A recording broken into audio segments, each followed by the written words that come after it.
আমেরিকার হসপিটালের বেডে অচেতন অবস্থায় পড়ে আছে একটি মেয়ে। আজকে প্রায় ৭৭ দিন যাবৎ মেয়েটি নিস্তেজ। পাশের একটা টুলে মেয়েটির হাত ধরে ঝিমোচ্ছে রোজি। রোজি আর ইয়োনো হলো স্বামী স্ত্রী। বিয়ের পর থেকে স্বামীর সাথে আমেরিকার ছোট্ট একটা টাউনে বসবাস করতে থাকে। তাদের দিন ভালোই যাচ্ছিল। বিয়ের ৮ বছর পর তাদের একটা মেয়ে সন্তান হয়, যার নাম রাখা হয়েছিল ভি।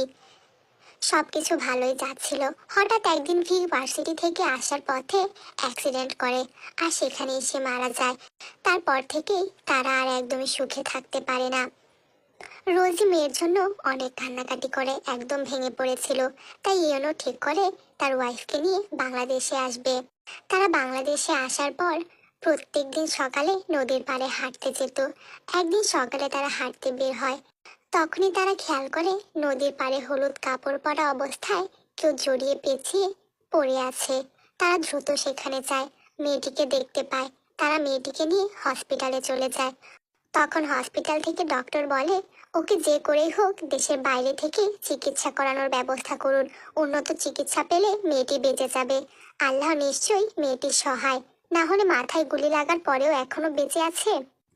ওই দিনই তারা মেয়েটিকে নিয়ে আমেরিকায় চলে আসে। ইচ্ছা হচ্ছে, হঠাৎ করে মেয়েটি হাত নড়াতে শুরু করে। তখনই ডক্টরও কেবিনে ঢোকে।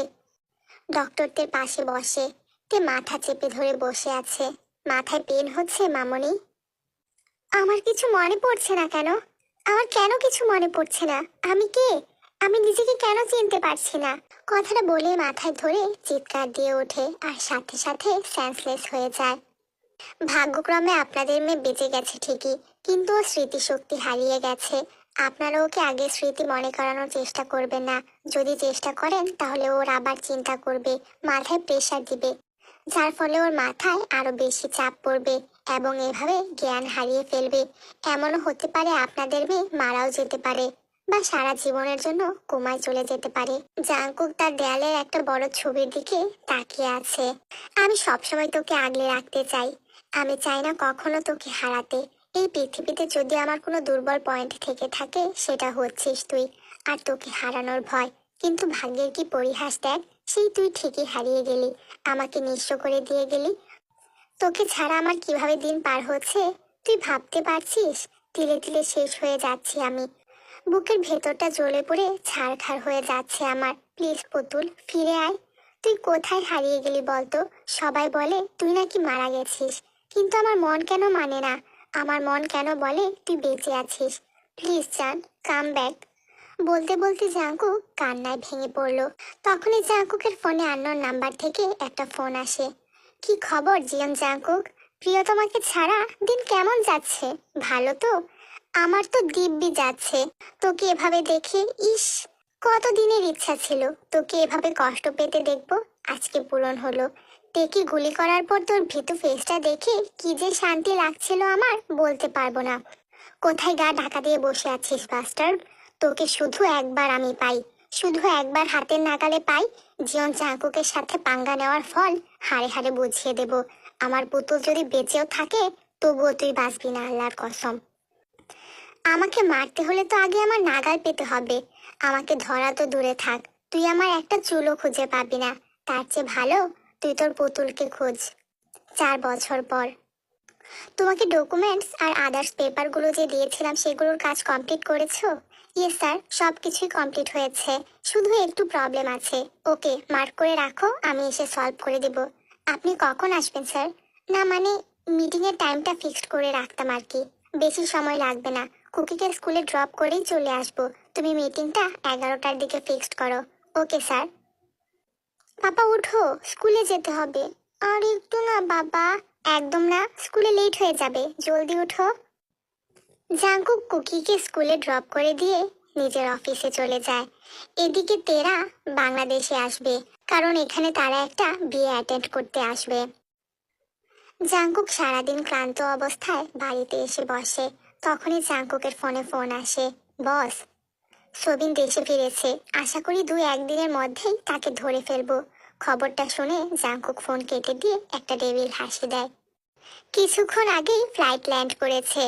তেরা এসে পৌঁছেছে বাংলাদেশে। জাঙ্কুক ব্রিজের ওপরে দাঁড়িয়ে আকাশের দিকে তাকিয়ে আছে। ভিদের গাড়ি যখন আপন গতিতে চলছিল, ভি গাড়ির উইন্ডোতে দু হাত ভাঁজ করে প্রকৃতি দেখায় মগ্ন ছিল। এখানে আসার পর থেকে সবকিছু কেমন যেন চেনা চেনা লাগছে। গলার স্কার্ফটা হাতে ঝুলিয়ে রেখেছে, বৃষ্টির ফোঁটা উপভোগ করতে ব্যস্ত সে। একটা ব্রিজের উপর দিয়ে গাড়িটা ক্রস করার সময় ভি খেয়াল করলো সাদা শার্ট পরিহিত একটা লোক বৃষ্টির মাঝে আকাশের দিকে মুখ করে চেয়ে আছে। ভেতরটা কেমন কেঁপে উঠল ভিড়। হঠাৎ করে কেন এমন হলো সে বুঝতে পারলো না। তখনই ভিড় হাত থেকে স্কার্ফটা উড়ে চলে গেল। স্কার্ফটা গিয়ে একদম জাঙ্কুকের মুখের উপরে পড়লো। জাঙ্কুকের মুখে স্কার্ফটা পরার সাথে সাথে জাঙ্কুক অনুভব করলো সেই পরিচিত গ্রান, সেই মাদকতা। স্কার্ফটা হাতে নিয়ে জাঙ্কুক গাড়ি থেকে নেমে পড়লো। চারদিকে দৃষ্টি বুলালো স্কার্ফের মালিকটাকে খোঁজার জন্য, কিন্তু কাউকেই পেল না। জাঙ্কুক স্কার্ফটা আবার নাকের কাছে নিল। তার পুতুলের স্মেল পাচ্ছে সে। জাঙ্কুক সাথে সাথে ফোন বের করে বলল, ওকে খোঁজার জন্য আরো লোক লাগাও। যে করেই হোক, যেভাবে হোক, যেখান থেকেই হোক না কেন, ওকে খুঁজে বের করো। ওর কোনো সন্ধান না পাওয়া পর্যন্ত দম ছাড়বো না আমি। ভীরা বাড়িতে ঢোকার সাথে সাথে ভিয়ের সাথে একজনের ধাক্কা লাগে। লোকটা ভিকে মাথা থেকে পা পর্যন্ত দেখে, ঠোঁট কামড়ে বিড়বিড় করে বলে, এ নিশ্চয়ই রোজি ফুপির মেয়ে। মাই গড, এ তো দেখছি কোনো পরীর থেকে কম না, ছবির থেকে বাস্তবে বেশি সুন্দর। উপস, কি ফিগার ভাই! আমার তো এখনই নেশা ধরে যাচ্ছে। এই পাখিকে যে করেই হোক আমার পোষ মানাতে হবে, যে করেই হোক। ছেলেটার চাহনি ভিয়ের একদম পছন্দ হয়নি, তাই সে সেখান থেকে চলে গেল। সকালবেলা ভি আর লিসা জগিং করতে বেরিয়েছে। তখনই মামা মাম্মা বলে চিৎকার করে একটা বাচ্চা ছেলে ভিয়ের কাছে আসলো।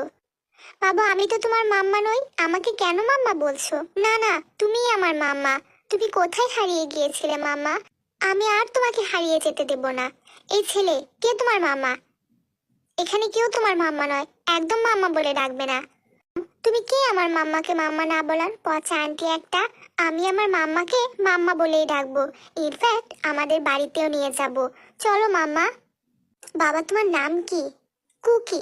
বাহ, খুব সুন্দর নাম। তা আমাকে মাম্মা ডাকছো কেন? আমার ফেস কি তোমার মাম্মার সাথে মিলে? ফেস মিলতে যাবে কেন? তুমি তো আমার মাম্মাই। বাবা, তুমি কার সাথে এসেছো এখানে? দাদু ভাইয়ের সাথে এসেছি। তাহলে তোমার দাদু ভাই কোথায়? দেখতে পারছি না কেন? দাদু ভাই তো ওইদিকে জগিং করছে। আমি তো ড্রাইভার আঙ্কেলের চোখ ফাঁকি দিয়ে তোমার কাছে চলে এসেছি। তখনই একটা লোক তাদের কাছে আসলো। চাচা, ওকে এভাবে একা ছাড়বেন না। ওর গার্ডিয়ান কোথায়? একা ছাড়িনি মা, কখন যে এদিকে চলে এসেছে আমি বুঝতে পারিনি। আচ্ছা ঠিক আছে, ওকে নিয়ে যান। ড্রাইভার জোর করে কুকিকে সেখান থেকে নিয়ে যায়। কুকি সেখান থেকে একদমই যেতে চাচ্ছিল না। বাড়িতে আসার পর থেকে কান্না করছে আর বলছে, আমার মাম্মাকে এনে দাও। গতকাল রাতে বৃষ্টিতে ভেজার কারণে জাঙ্কুকের জ্বর উঠে গেছে। ছেলের কথা শুনে জাঙ্কুক তাড়াতাড়ি ছেলের কাছে চলে আসে। কি হয়েছে আমার পাপাটা? এমন করছে কেন? তুমি না গুড বয়? বাবা জানো, আমি মাম্মাকে দেখেছি। ওই যে তোমার ঘরে মাম্মার ছবি আছে না, হুবহু ওই রকম। কিন্তু দেখো না, নানু ভাই দাদু ভাই কেউ আমার কথা বিশ্বাস করতে চাইছে না। তুমি না বলেছিলে মাম্মা অনেক দূরে গেছে একটা কাজে? কাজ শেষ হলেই চলে আসবে। মাম্মার কাজ শেষ হয়ে গেছে পাপা, মাম্মা এসেছে। আমি সত্যি বলছি, ট্রাস্ট মি। এদিকে ভিয়েরা শপিং এ এসেছে। তারা একটা কফি শপে ঢুকলো। তখনই আবার সেখানে কুকির উপস্থিত। তখন কোথায় গিয়েছিলে মামা? তুমি জানো আমি তোমাকে কত জায়গায় খুঁজেছি। এই, তুমি সেই সকালের বিচ্ছু ছেলেটা না? এখানে কি করছো? তোমাকে কেন বলবো বাচ্চা আন্টি। তুমি এখানে কি করছো? আবার কাউকে ফাঁকি দিয়ে আসোনি তো? আমি তো ওই স্কুলে স্টাডি করি মাম্মা। আজকে পাপা শিখ, তাই নানু ভাই আমাকে নিতে আসবে। নানু ভাই আসতে দেরি হচ্ছে দেখে আমি স্কুলের গেটের সামনে দাঁড়িয়েছিলাম। তারপর তোমাকে দেখি কফি শপে ঢুকছো, তাই এখানে এসেছি। তুমি একা একা রাস্তা পার হয়েছো? না, একটা আঙ্কেল রাস্তা পার করে দিয়েছে। এটা তুমি একদমই ঠিক করোনি কুকি। আঙ্কেলটা যদি ছেলে ধরা হতো তাহলে? ছেলে ধরা হয়নি তো। এত সুন্দর বাচ্চাটা কে ভি? কি স্নিগ্ধ চেহারা, একদম তোমার মতো দেখতে লাগছে।